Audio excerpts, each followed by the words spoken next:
Hello and welcome to the Elder Tree podcast. My name is Twiggy Dawn. I'm the founder of the Elder Tree and Alchemilla Herbals, and I reside on Jitterbug land here in far north Queensland. You are listening to the Herbal Education segment, where each new moon I invite a myriad of plant wisdom keepers to chat about the world of herbal education, about their passions and motivations, and their dreams for the future of herbal medicine education in Australia. This podcast is brought to you by the Elder Tree, a non-for-profit organisation whose mission is putting the medicine in the hands of the people. One of the ways that we are doing this is through this podcast. If you would like to go deeper with the podcast journey while supporting the Elder Tree for as little as $2 per week, then you can become a member of our Patreon. Thanks to all of the people and plants who have helped to make this podcast possible.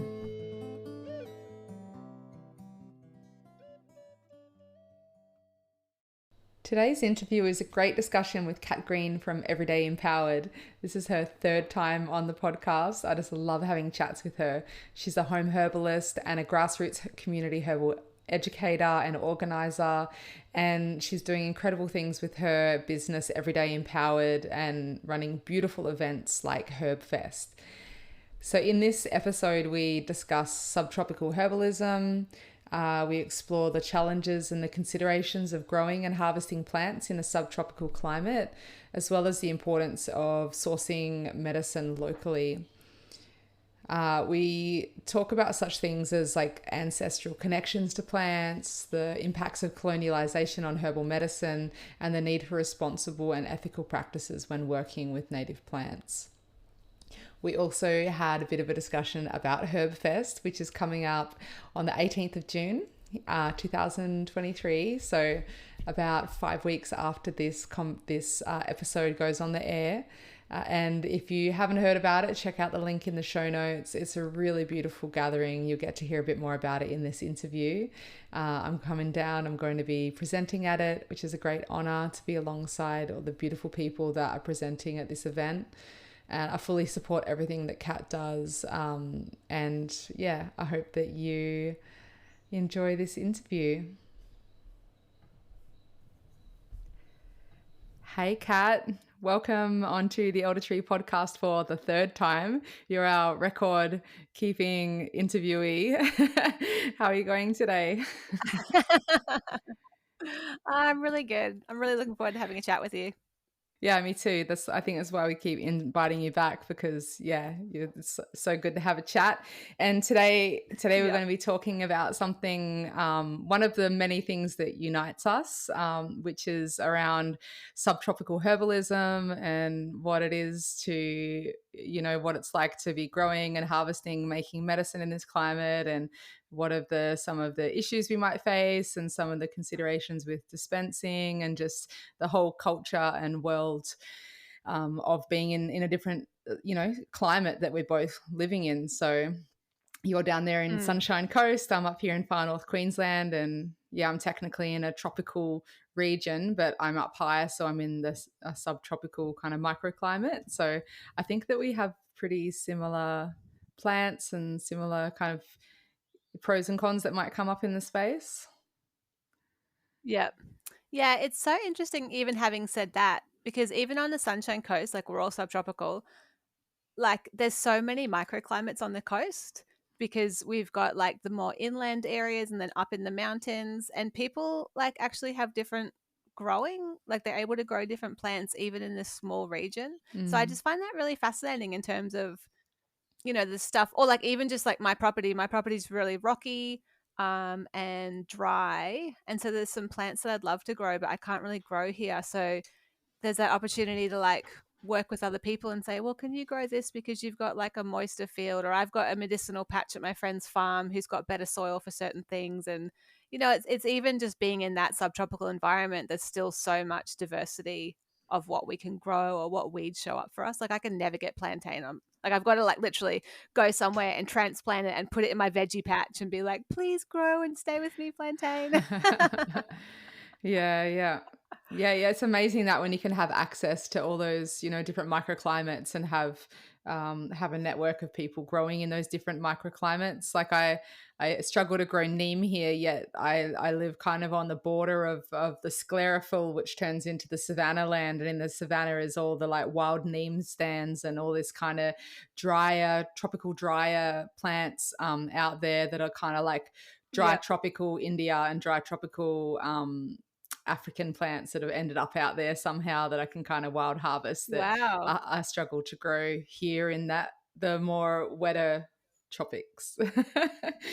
Yeah. Yeah, it's fascinating, isn't it?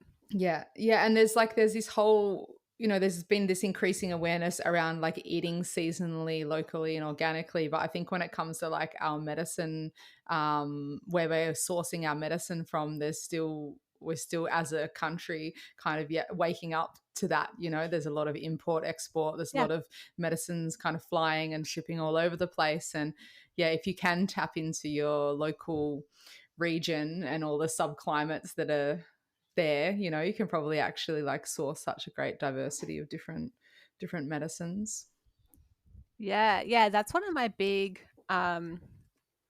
I don't know, like hobby horse topics. I don't know if I'd describe it like that, but just that idea, like slow food is such a big movement. And like I used to volunteer with in, Australian Food Sovereignty Alliance. Like ran a lot of events like a decade ago, helping them with the People's Food Plan. So I was really involved in like the local food movement and the food sovereignty movement.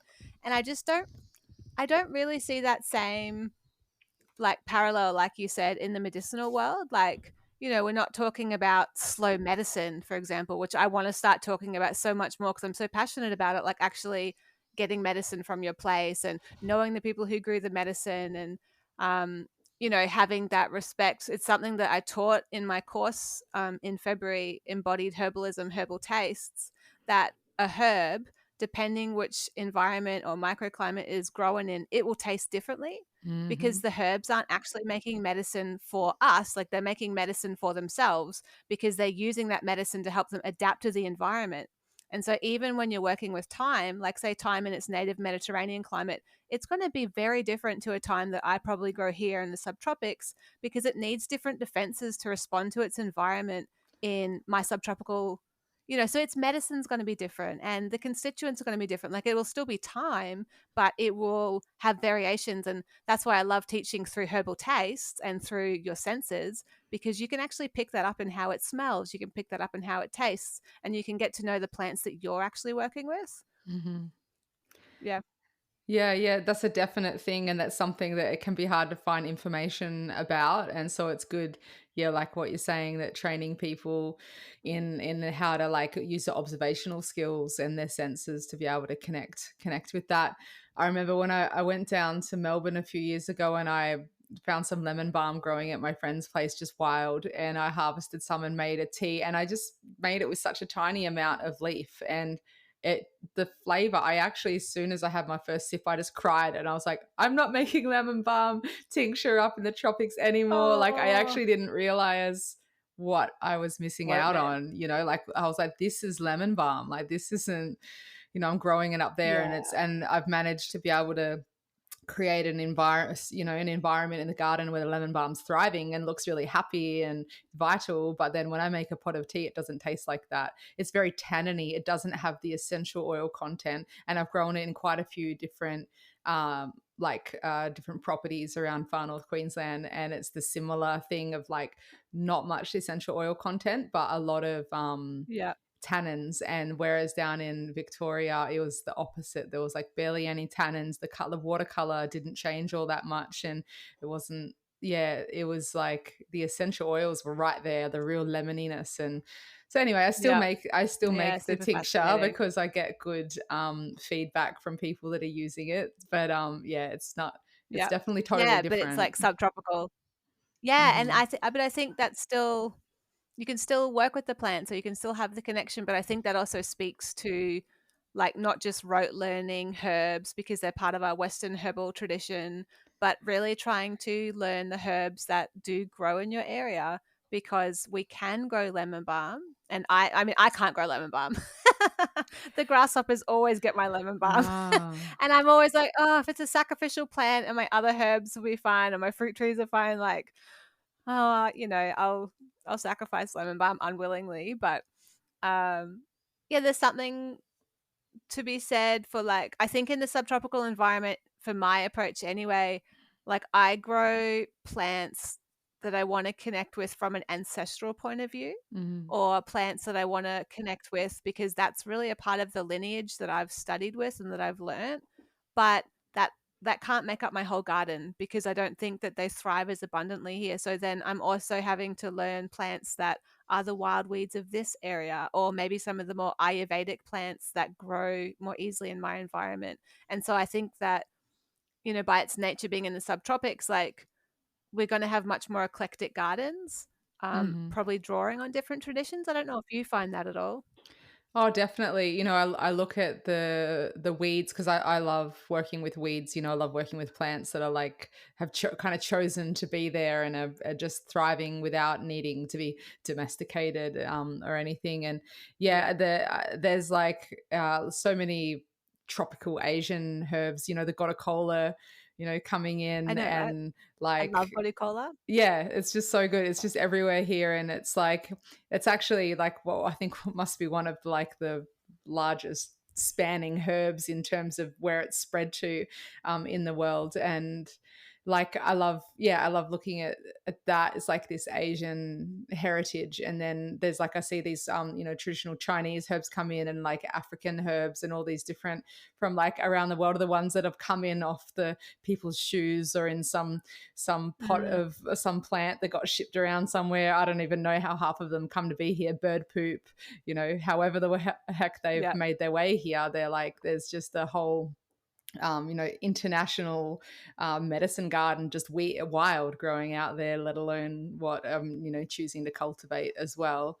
And yeah, I yeah, really, what you said about like connecting with the plants, your ancestry, it's like such an important piece for me. Like I really want to grow and work with plants that are come from, but my ancestors come from a very temperate climate. I come from like Europe, where it's very very cold and very different conditions, and I've been pushing things mm, uphill for so many years trying to grow certain plants that just don't want to be here. And some of them have learned to adapt, yeah, but I've also had to learn to adapt and kind of be like, well, I'm in this climate, and so weave in some ancestral plants and then also find their equivalent. So yeah, like using the tropical chickweed instead of the chickweed, which the chickweed still grows here for a short period of the year, but up high up here. But there's the tropical chickweed just proliferating everywhere, so kind of work with that plant for yeah. more of the year, and just finding those kind of like yeah, those like what's the word, using it instead of the other Substitution. substitute. Yeah, Yeah. But yeah, that's a big yeah. thing And is I like the think it's ancestral, the ancestral part of it is really important. I think like I go down to temperate climates, I go down to Melbourne or Tasmania. I went to at the start of the year, and I saw all these like beautiful plants growing that I know are from my ancestral lands, and I have this like wistfulness when I go into those places. I'm like, oh wow, look at the European elder trees, and look at these evening primroses just growing on the side of the road, and the big mullein, like the big fluffy Verbascum thapsus, like the oh proper yeah. mullein growing everywhere. It's like I'll never grow the mullein up here. That will just not happen. I have to grow the twiggy mullein. I don't know if you're familiar with the twiggy mullein, like a different variety. Verbascum virgatum. I didn't Yeah. give it that name, by the way. I swear. Thought you might have. Yeah, no, but like I have I to was like, kind of grow that's the bold. equivalent. Yeah, Naming a plant after yourself. no, future generations will name plants after me. I won't do it. That's not very humble.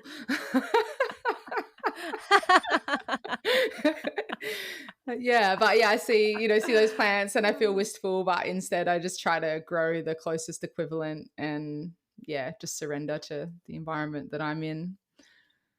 I know. Yeah. I didn't realize how much there is, like, obviously we have multitudes inside of us and like different parts, and there is a part of me that does grieve that loss of Mm. connection to ancestral parts. I think we both share that wistfulness, like you said, or that sense of, being displaced in some sense. Like when I went back to England to see family a few years ago, like I just was so amazed about the nettle growing everywhere. And it was like the hawthorn flower on the trees. And there was some part of me that felt at home because there was a remembrance deep within Mm. about working with those plants or knowing those plants, and whether that is that ancestral memory within my DNA and my psyche or whatever, or whether it's just through learning about them, whether it's that we have a lot more cultural folklore about them, whether it's the books we read. Like, I think there's so much that can still have cultural connections to those herbs. Um, Mm. but then it's nice to kind of be able to create those new connections with the plants that do grow here. I just think it's like dating, like you want to date the plants and you kind of work with them a little bit and you get to know them and then you build that deeper, stronger relationship over time. Mm. Yeah, definitely. Yeah. Yeah, that comes in time. There's like an adaptation that's got to happen on both sides. I was out because I recently did ran a 1 month course in Gotta Cola, and I was sitting outside and having this kind of moment with the Gotta Cola where I was like, I feel like Mm, I know you. Like I feel like I knew you yeah. before. Like there's some older connection here.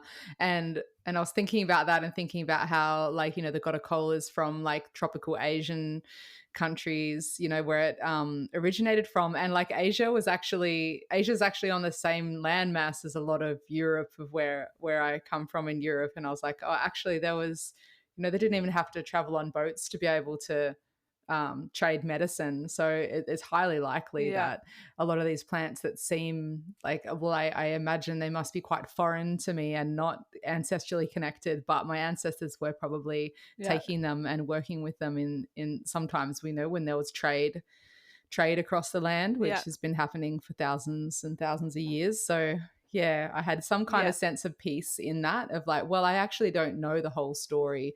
And over the last however many thousands of years, there's a good chance that my ancestors have probably been exposed to a lot more than what of medicines than what I think they might have. So anyway, I had some sense of peace in Yeah. that realization. Yeah, yeah, yeah. And I mean, I do too. I like hearing that. It's nice. And I think there's also this bigger conversation around like, colonization and the displacement that colonization has done to people Mm, everywhere. And that sense of having to, like dwell dwell where we are, and how do we find our own way back to the land wherever we are, and to create new stories for ourselves on that land and new practices of stewardship and respect and new practices of honoring the people whose ancestors did walk this land. And I think mm, all of that does come back to the way we work with the plants and the way that we kind of approach them and build those relationships. And yeah, I find it really exciting. That's kind of where I'm really learning, I think, as a person and as a herbalist at the moment, is in that finding new stories for the land and finding new mm. stories for myself in this land. Yeah. Yeah, beautiful. Yeah, it's something that I think about quite a lot, just like the impact of colonialization and how everything's so kind of disrupted and there's so much displacement, and where at somewhere Mm, along the line our ancestors have been brought to this land and we're kind of like this displaced generation living on a land that is quite unfamiliar. I don't know how many generations your family's been here for, but there's a lot of healing that needs to happen just in what's gone on here in the last couple hundred years with the like yeah, with the indigenous people and the animals and the plants and the whole the land, like the kind of suffering that's been brought here. And it can be hard to kind of know where to start sometimes with that. It's just such a big, complicated you know yeah, situation. But I yeah, think yeah, that just having, like what you're saying before about the slow medicine, and just really taking the time to observe and interact, and yeah, and connecting with the plants of this land, which I've been very personally quite slow to do. Like I've been quite slow Mm, to approach because there's not any good teachers in my area that I have access to on Jitterbug country that that have the knowledge and are willing to pass that along. And I don't want to push that. I don't want there to be any forcing or rushing in that story, you know. So I just got to try to build that relationship between myself and the plants. And I find it really yeah, interesting when you start to look at, like, there's Gotacola as that example I said before, but there's also like two native varieties of Gotacola. And then we've got like the stinging nettle from our ancestral lands, but then there's also the native scrub nettle that's growing, at least in my area. I'm not sure if it's down there where you are, but the Urtica incisor, and it's growing actually quite like a lot down the east coast. So there's like the native nettle, and so I sit with like the native nettle and the native Gotacola and be like, you know, try to find a bridge there somewhere in that, you yeah, know, of being like, well, you seem like a cousin to like the plant from my lands, and how can I don't know, there's like a doorway there to kind of bridge and connect. And yeah, otherwise I feel like I'm a little bit on an alien planet sometimes in terms of not having that, yeah. you know, generations of connection with the plants here. Yeah, there's definitely a disconnection culturally and probably personally as well. But I'm really hesitant to like work. I do work with some natives, but mostly the weeds. Mm, And I think I have that same hesitation. Like, I want to learn, and if someone will come and teach me or make space for that, then I will follow that. But we've taken so much from Indigenous cultures already, exactly, yeah. and some people want to share that knowledge, and other people don't. And to be honest, I'm really hesitant to share that in my work. Like maybe I want to work with it personally, but like you can see it in bush tucker at the moment. Like bush tucker is having such a resurgence. But I think the statistic I read, and I could be wrong, so like just fact check me on this. But I read that like 80 to 90% of bush tucker businesses are not Indigenous owned. And Mm. so if that happens to the native medicines of the land, where, there might be Indigenous teachers who then don't even get to benefit from sharing their knowledge so generously, or, the Western culture has got quite a bad track record of like just coming and taking what it wants without Mhm. actually being in relationship with like mutuality and reciprocity.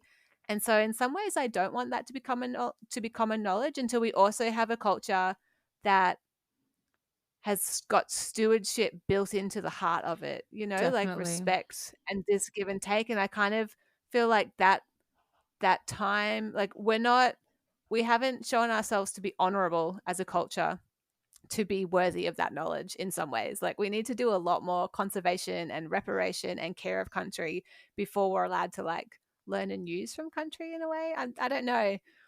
That's yeah.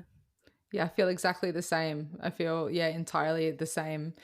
And it reminds me of we had a last year we had a ceremony for the elder tree, and we brought in a local Indigenous lawkeeper, Uncle Tom, and we shared with him what our intention was around the ceremony. And he did like a welcome to country and just shared some stories with us.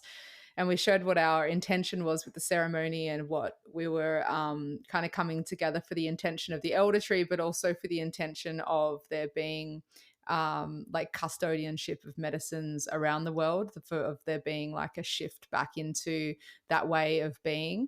And we shared that with him, and he shared about how there's, you know, he's the only lawkeeper in the area that can still do the initiations with the young boys.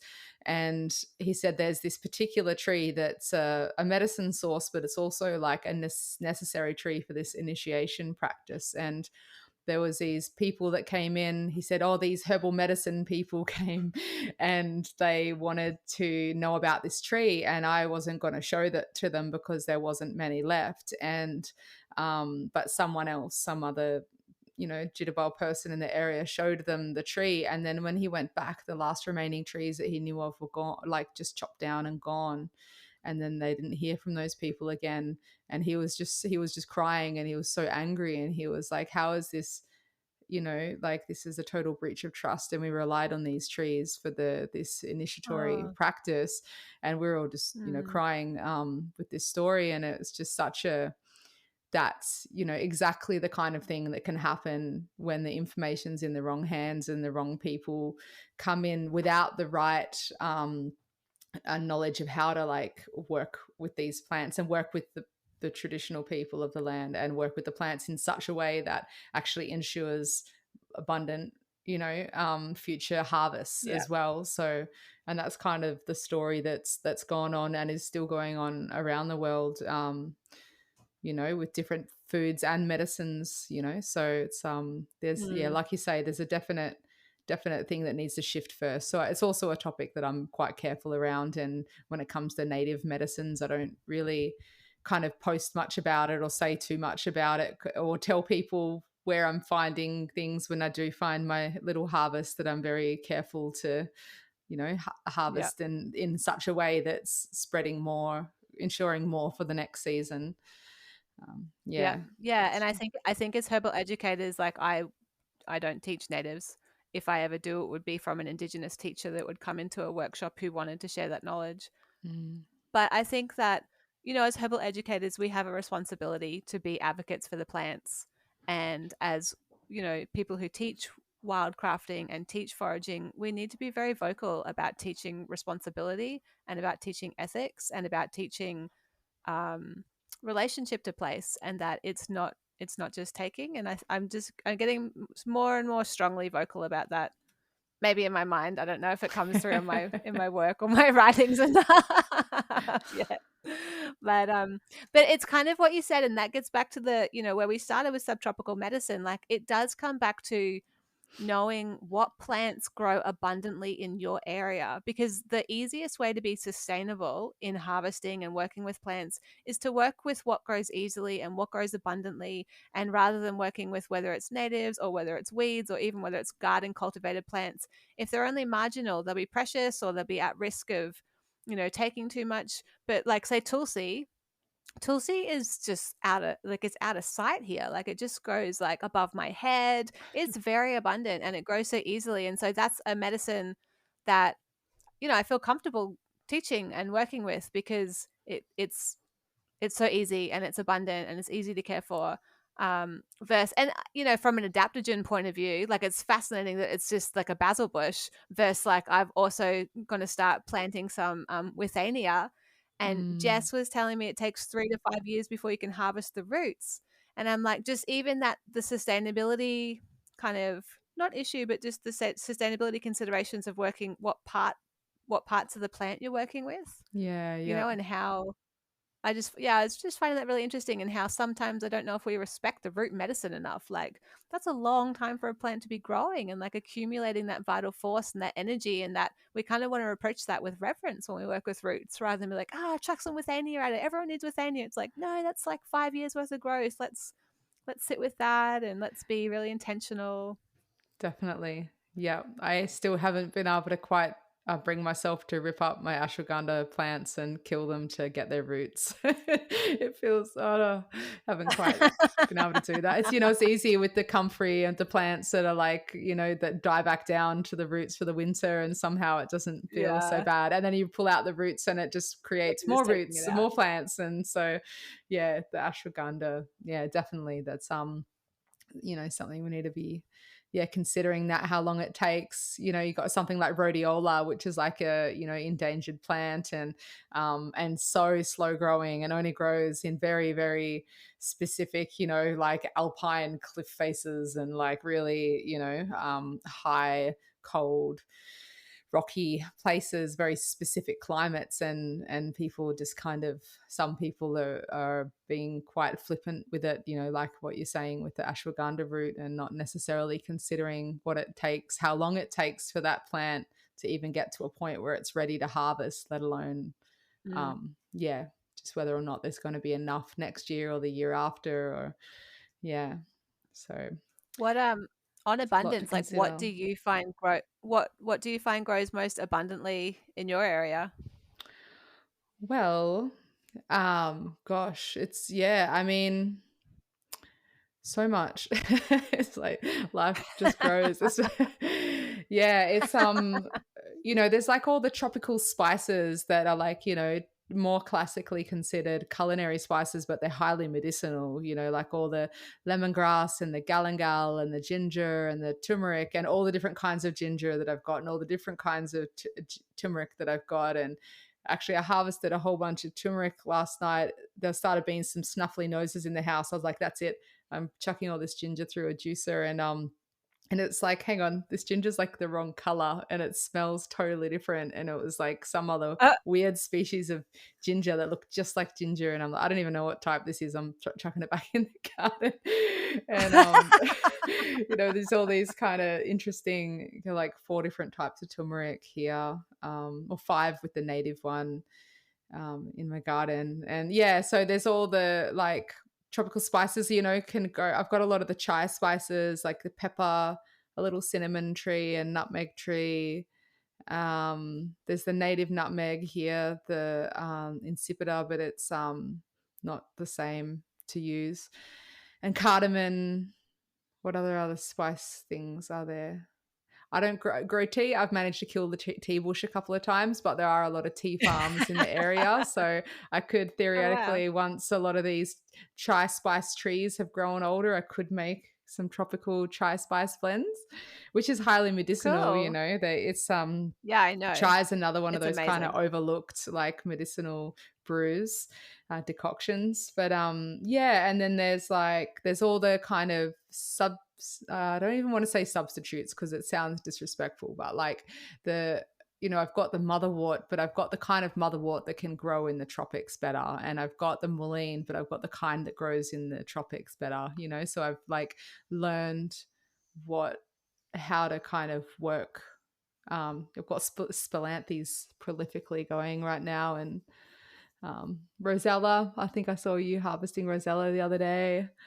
Yeah. Um, and I've got this plant that I call it lemon balm's cousin. I was very excited to find it in southern WA. I bought this bundle of herbs from these Vietnamese people and was like, what is this? This is like lemon balm, but it's not. And found out it was Kin Gao, also known as L. Schultzia ciliata. And I call it lemon balm's cousin. And now I've got it cranking in the garden. And it's like, my version of lemon balm that's doesn't get smashed by the grasshoppers in the middle of the summer. So Yeah. yeah, there's lots going on. There's like, I look out the window now and I'm like, oh, and there's a few things struggling that, do I push things uphill for another couple of seasons, like the wild dagger, the African wild dagger there, and I can see a tea jasmine growing, and they're kind of like struggling a bit, though they are in big pots, so maybe they want to be in the ground. Mm, But sometimes there's kind of this tipping point where I'm like, okay, either I give up and I say you're just not suited to this environment, or I can't meet your needs and I'm going to stop treating you. I'm going to stop putting you through this yeah. and just kind of put an end to this misery and compost you and move on to other plants. Or Yeah. do I just try again and try another angle, try a different spot? I've been putting a lot of sand in the soil lately, which has actually totally changed things. It's created so much better drainage. I'd been trying lots of different like minerals and clay breakers and different things to kind of Yeah. like aerate the soil and bring in better drainage. But sand has been the thing that suddenly I'm getting a great response. So I'm Cool. coming back to now things that weren't thriving before are like absolutely loving it. So yeah. I think the trick for us, I think the trick for me here is just knowing what seasons to grow things in. Like, traditional Mm, summer plants in temperate climates, we grow really well here in the winter. And that's true for vegetables. Many people will be mm, familiar with that. But then not all of them do. Like, it's not just like, oh, summer to winter, because some of the summer plants still grow better in the summer here.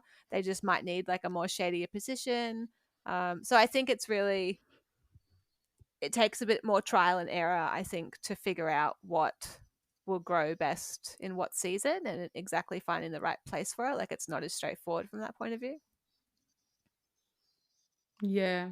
Yeah, I definitely like as soon as the apparent wet season or apparent summer starts coming towards an end, I stagger plant all the cool season, the Yep. calendula and the Yep. chamomile, the cooler season ones that have a shorter season here. I start planting them towards the end of the summer, like every week or two, put in the next lot because probably half of them are going to end up rotting or being eaten by bugs in a untimely rainfall or a humid day, but then eventually I'll hit that sweet spot, and then but if I leave it too late, then I've missed that The window to window. get to Yep. to grow to grow those ones. So it's probably much the same down where you are. Yeah, well, Is that right?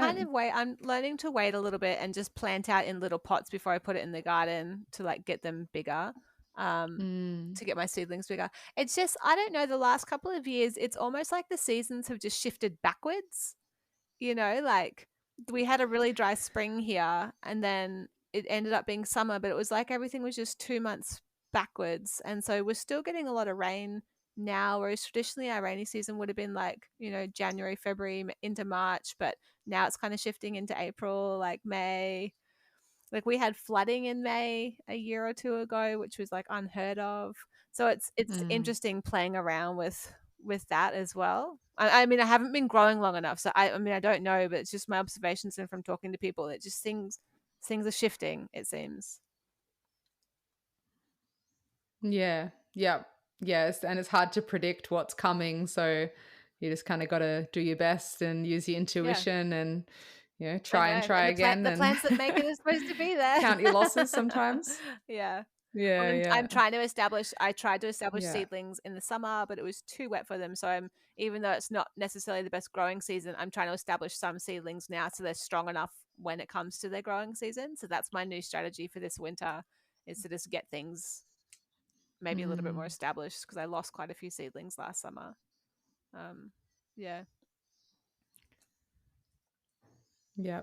When I lived in a more tropical area in Spiwa near Kuranda, where my daughter was born, I created a hothouse tunnel. Well, it wasn't meant to be hot. It was, had the solar shield. It was kind of like a nursery, but instead of shade cloth, it had just the kind of clearish plastic on top, and that kept a lot of the rainfall off. And I was heroically trying to grow lavender and rosemary without much success under there, but I could definitely kind of get seedlings off to a better start without getting fully Yeah. pummeled by Yeah. the rains. The things that you kind of discover that work or don't work. Yeah.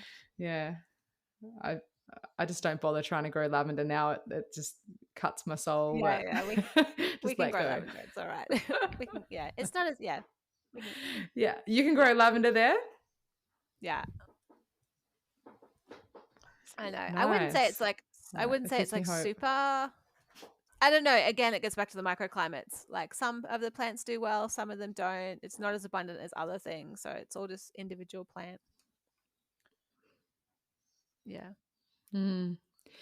Yeah, and something that also, because like in the whole university world, like this is something I've been thinking about a lot, is like in the university world, we're not trained about not only not trained much in tropical plants, but weren't trained in tropical conditions or the kind of different constitutional like the issues that you face in different climates. Like we weren't really trained about how to be a good practitioner, in a different climate. So there was seemed to be this kind of underlying assumption in the university that we're all in a temperate Yeah. climate, and yeah, there's a interesting thing in that because I don't know, I assume it's much the same where you are, but we're here being in the tropics and subtropical area. It's like fungal conditions are just rife, Yeah. like thrush, like candida, like pathogens, bacteria that enjoy damp heat, which is like most of them surely, like so many just like proliferate here. And yeah, it's like there's a whole world there of like knowing what to treat in Yeah. your area. And if you kind of look at traditional um you know I like Ayurveda, for example, like in India, it's like they're using tropical plants to treat tropical conditions, Yeah. and there's a whole area there that I feel I'm still learning about and how to work with what's on hand in this climate to be able to treat those conditions, how to clear damp heat and how to restore balance when we're living in quite an imbalanced, well, seemingly imbalanced environment. It's more like we're not necessarily acclimatized or totally adjusted Yeah. to it, and exposure to toxins and bad food and things like that don't help at all. But yeah, I just think I when I have gone to doctors, there doesn't seem to be much awareness around that, even in that space around tropical conditions. Yeah. And But I think that yeah, comes back to so what we were talking about at the what start, like just about the plants grow where they're needed and that there's got to be an affinity because the plants that are growing in our location are also responding to damp heat and tropical like conditions or subtropical conditions.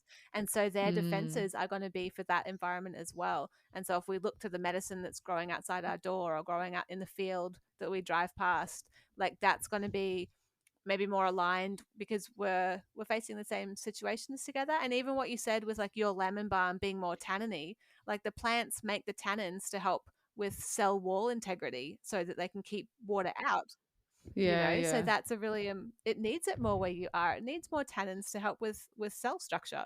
And so I think yeah, that's exactly, yeah. part of coming back to the weeds that grow or what grows abundantly and really learning to build that relationship, um, with that. And I think part of it for me, like, is bringing stories to the plants or making stories with them so that we have an emotional connection. Because I think that's what's lacking in the subtropics is it's not just that we lack the knowledge of the plants that grow here, but we lack the folklore that feels culturally connected or we lack the emotional connection. And that's why again, like, I like bringing people back into their bodies when they're working with plants. Like, how do you grow it? What does it smell like?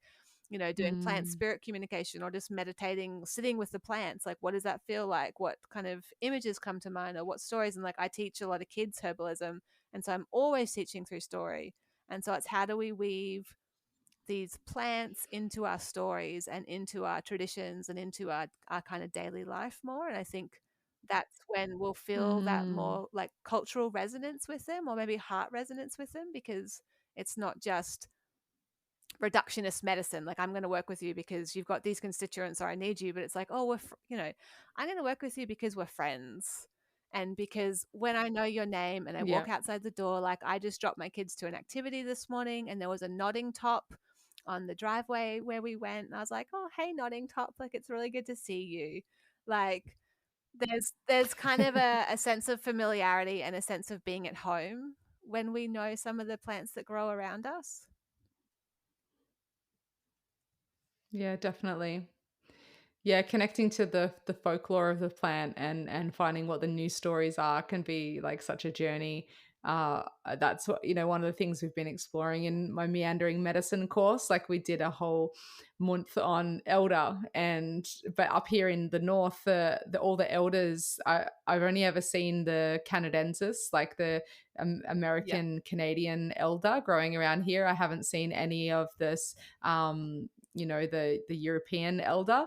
And so yeah, it's been really interesting because the European elder has, well, there's a few European elders. The Sambucus nigra has like such a rich folklore, like, this like incredible stories around it, which is like one of the reasons why we chose the elder tree Yeah. to be named Yeah. after this tree is, like this beautiful gatekeeper, guardian spirit to the Fey realm, and just like this grandmother protective, and the master teacher plant that teaches all the other plants around it how to be better medicine, and Yeah. just like all these stories that were just so deeply touching. And then I'm here with, you know, this American elder, which phytochemically has mostly interchangeable properties, but having a hard time finding like the real Native American folklore stories around it. So yeah, my students and I were just exploring. So what this tree here that's from the Americas, that's in this Yeah. land right now, right here in my yard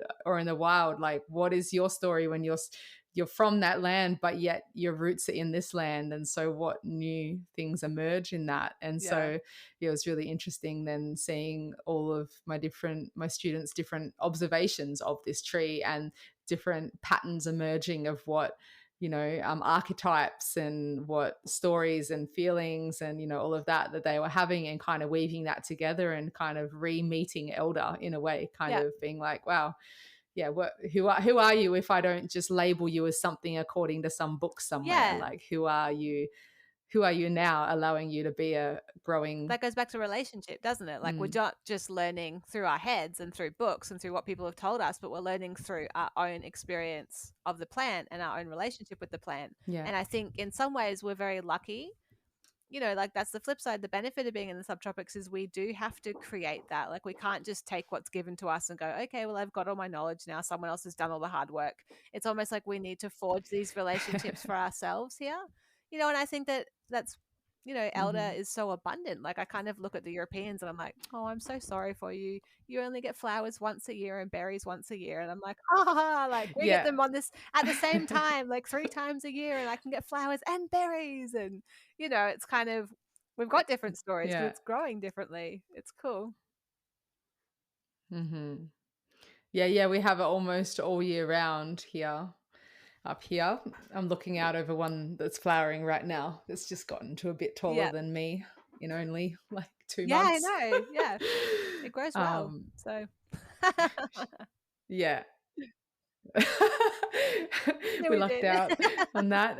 But yeah, it's like that difference between rote learning and, yeah, and just actually, and then through that we'll probably also learn more about the stories of this land and the energies of this land as well, just through that observation and that slowing down and, yeah, and finding our own answers and our own relationships. And you can have your different relationship with the plant. It's going to be very different Yeah. to mine. And that's why I So like coming together with yeah. people to learn and share. Like, that's one of my favorite things about herbalism is that no matter how good you are and how experienced are, there's always a way to go deeper with the plant. And there's always something you can learn from other herbalists because they might use it in a different circumstance or in a different constitution or with a different person, like, a really unique experience. And so there's no, in some ways, like, there's no like hierarchy of like, I'm the expert, I don't need to learn anymore, it's done. It's very decentralized, I think. Like, it's very much like we're all in this Yeah. together. We love the plants. We're here to like to be advocates for them, to care for them, to use their medicine, and we're here to like just tell stories of our friends. And I really like that. That's one of the reasons that I like running Herbfest and doing lots of community workshops and events, because we can all come together and share our experiences, and from hearing other people's experiences, it enriches our own understanding as well. Mm. Yeah, you've created quite a beautiful ecosystem of decentralized herbal wisdom sharing right there at Herbfest, which is now 6 weeks away. I think we worked out just over 6 weeks Yeah, away. 6 weeks away. Very, Coming up. very, yeah, Yeah. yeah. I'm so Yeah, I'm excited really glad you're coming down. I can't to be wait to coming I down can't for wait to that. hear about plantain from you, and I'm sure everyone's gonna love it. Yeah.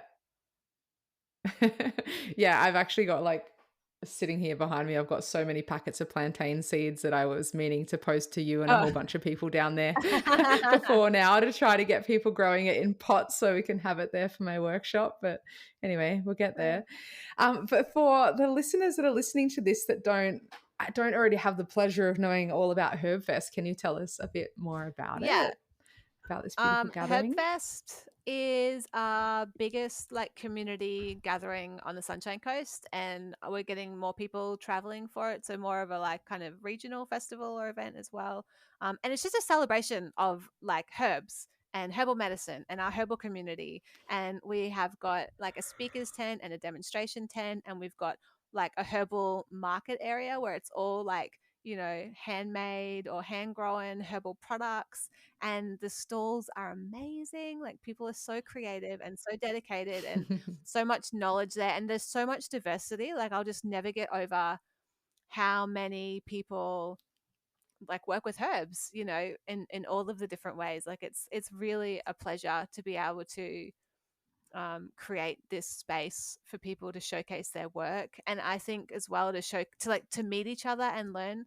Like, one of the things, because I did a lot of my herbal studies training online with American teachers, and it's so nice to be able to connect with other people who are into herbal medicine in our area and just realize like I make it a really short, Mm. sharp festival. So everyone has to come at the same time. There's no like dribs and drabs like in and out over 2 days. It's like, no, like you've all got to come at the same time and just look around and be amazed at how many other people love herbs and how many other people, like, you could walk up to anyone in the festival and just start yarning about any herb, you know, and people would just be up for it. Like it's such a nice vibe. And there's all levels of experience. Like we have a lot of practitioners and people who are like who work with plants, but then we've got someone who just they don't know anything, but they just were curious and they just want to come along. And I think that's a really nice experience, that it's not about knowing a lot, but it's just about being part of the community and you know, having the plants call to you in that way wherever you're at. And there's always something for everyone.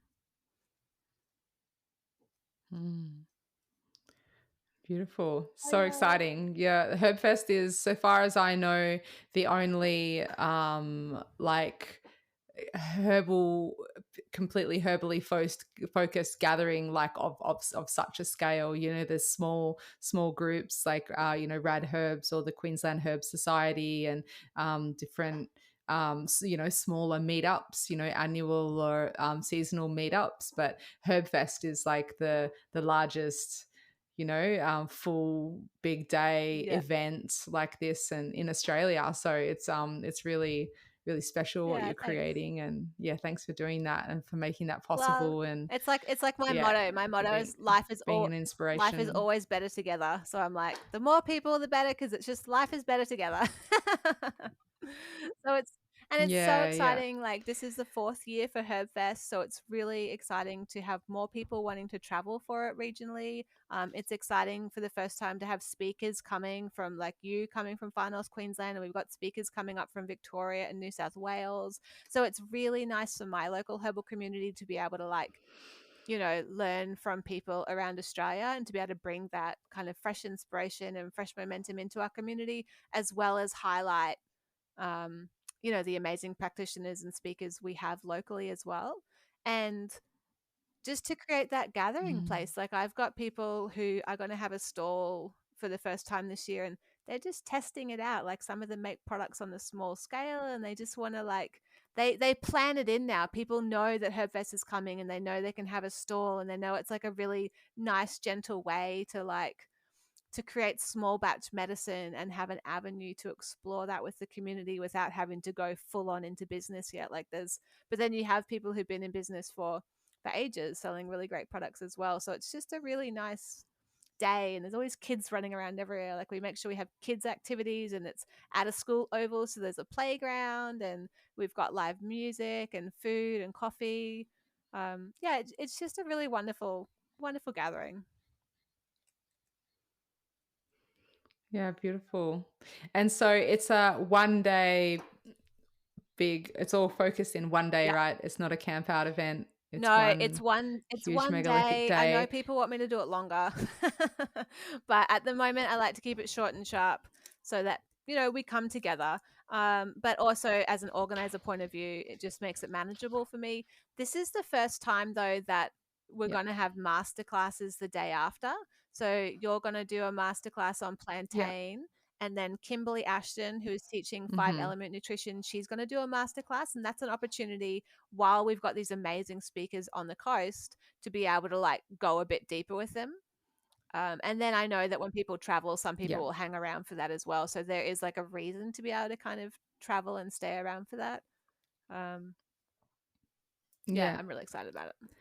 I Well, love and it. it's like you say with the slow medicine, it's like, you know, the way we approach so many elements of medicine just needing to be slow as well, slow and sustainable, small steps. Yeah. And like you've got to be realistic if you want it to be something that's sustainable long term, that you don't bite off more than you can chew because you're a mum and you've got your own life and Yeah. business. And running a festival annually can be massively consuming. Like I've been a festival organizer in the past of multiple different festivals, and yeah, it's a massive undertaking when you factor in all the camping and the multi-day and all the complexities of a multi-day festival. It's a huge thing. So it's wonderful. You like, you're honoring a process of like 3 years for just one day. Now in your 4th year, you're bringing in this other element and exploring that, and then maybe next year there'll be another Yeah, element yeah, maybe, yeah, like, as the it's just capacity like grows, kind yeah. of working with that instead of just being like more, this society that just needs things to like grow and be more complicated and be constantly getting bigger and bigger and better, and Yeah, instead it's just like that working with it like you work with the medicine of just allowing it to be, to yeah, unfold. to move at the pace that's, natural. Yeah, and Yeah. I'm glad that I've had time to grow with the festival. Like I've always run events for like 20 years. I've run events, but I've never run festivals like bigger sizes. I know it's still quite small compared to like the big festivals. But our first year we had 250 people, 300 people, and then every year we kind of like double that or Hmm. increase by a third. And so I'm really glad that I've had the opportunity to be able to grow with that scale. Just to make sure that everyone came and Mm. had a wonderful event, and that we can take our community's input and ideas for it, and kind of make that part of the process of how we organize it. And yeah, it's felt really nice. It's felt there's been a nice flow to it. Yeah, beautiful. Well, I'm very excited, that's for sure. Yay. Excited to actually get to come down and meet you in the Yes. flesh, and yeah, get to be in the community because Sunshine Coast is quite a hub for herbal medicine in Australia. There's a couple of small hubs, and if you look at any of the hubs, there's in the center of that, there's the community herbalists, like yourself and Monica Francia, and like they're, the people that bring people together, the people that tie connect that community and help everyone to stay away from the whole, you know competitiveness that can kind of creep into the modern world. You keep the community, keep it real, and keep it Mm. connected. And but I mean, that's a whole conversation for another day. We're going to have a big conversation in another interview about community herbalism, which I'm excited about. But yeah, thank you for what you're doing. For creating a great example and inspiration for other people. And yeah, Thanks. I think it's important to say yeah, though, like I yeah. couldn't do it. Like we couldn't do Herbfest on this scale without us being the community that are. Like we just have so many amazing Mm, practitioners and speakers and product makers and seedling growers. Like all Herbfest does is create a space to make that visible. Like they're already there and they're already being super amazing in their own ways. Herbfest just allows them to come and to connect with each other and to really showcase that to people. So I kind of, I find it a very humbling role in a way, to be able to bring people together. It's almost like just shining a light hmm back at everyone and just saying, this is how amazing we are on the coast. Like this is all about you guys, and that's what I always say. Like people, one of their favorite things about Herbfest is just getting to hang out with each other. Like we're such an amazing community, so kind and so authentic and so grounded and so welcoming and so enthusiastic. Like if we weren't such an amazing community, Herbfest would be rubbish. Like Chicken or the egg. so yeah, I'm really grateful to be able to play that role and just helping bring people together and make people feel like they belong, and there's a nice thing going on here. But yeah, so Herbfest is June 16, Sunday, June Mm, 16, for anyone who wants to know. It's in Coolum on the Sunshine Coast. It's right near the beach if you're traveling and want to have a little beach holiday while you're here. The theme this year is kitchen medicine.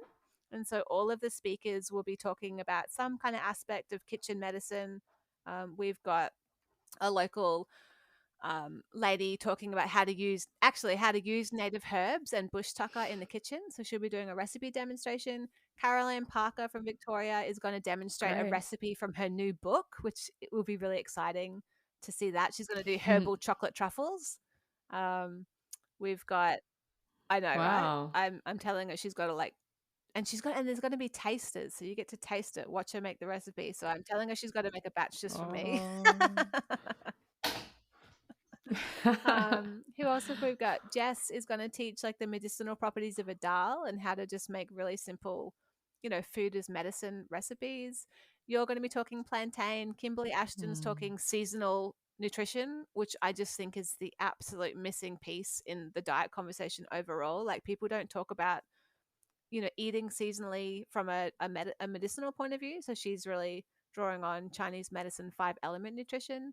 And another speaker is going to be talking about kitchen medicine in relation to mental health or mood, and kind of talking a little bit about hormones and women's health as well. So it's a really exciting, diverse, practical, empowering lineup of speakers with a lot of great knowledge to share. Beautiful. Do you have any men speakers there? It's so funny. Um, yeah, No? Jandamara is our acknowledgement of country. He's just got a heart that I love. Like he's beautiful. And I did joke last year that I had to find a token male to be a speaker. Well, yeah, it's interesting because it's definitely a women centered, community. Like herbalism's much more women in it. There's much more women in my classes and Yeah, it is. courses, and Not yeah, this part of the health sector is like, yeah, definitely much more women.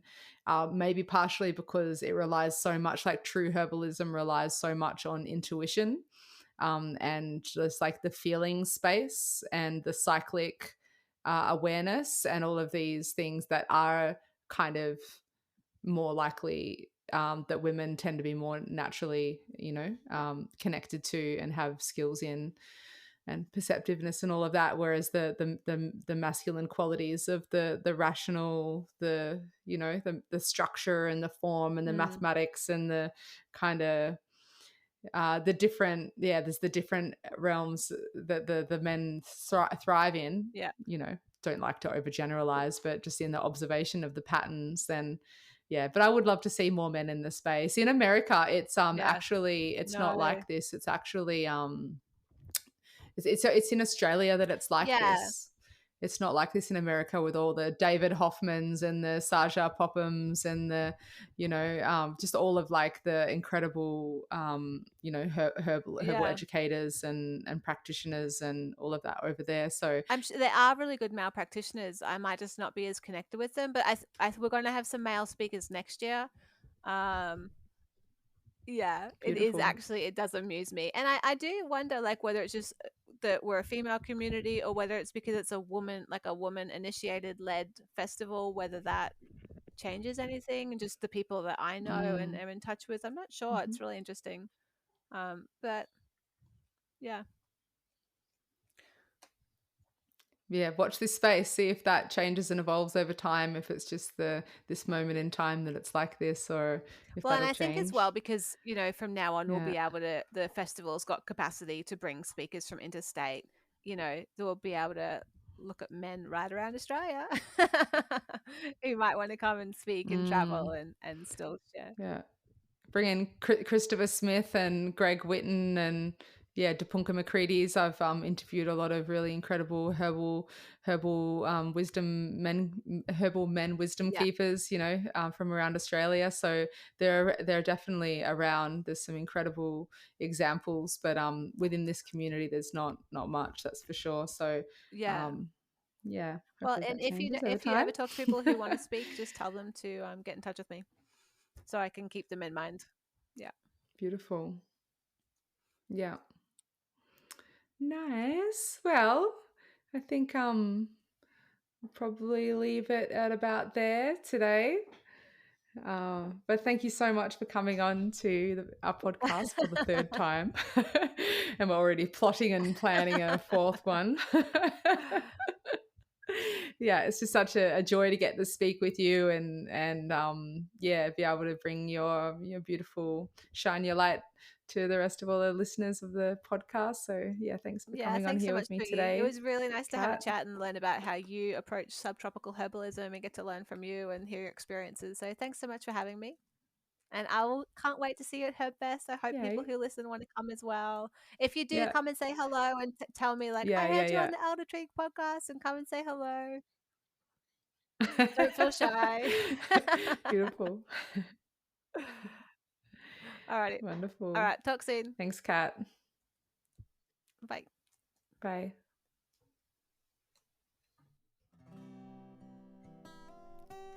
Thank you so much for listening to the Herbal Education segment of the Elder Tree podcast. Stay tuned every new moon as I interview more wise and inspiring herbal educators and herbal lore keepers from around Australia. If you would like to go deeper with the podcast journey, you can become a member of the Elder Tree Trove on Patreon. Contribute as little as $2 per week to access free content from our interviewees and also access discount codes and opportunities which are exclusive to our members.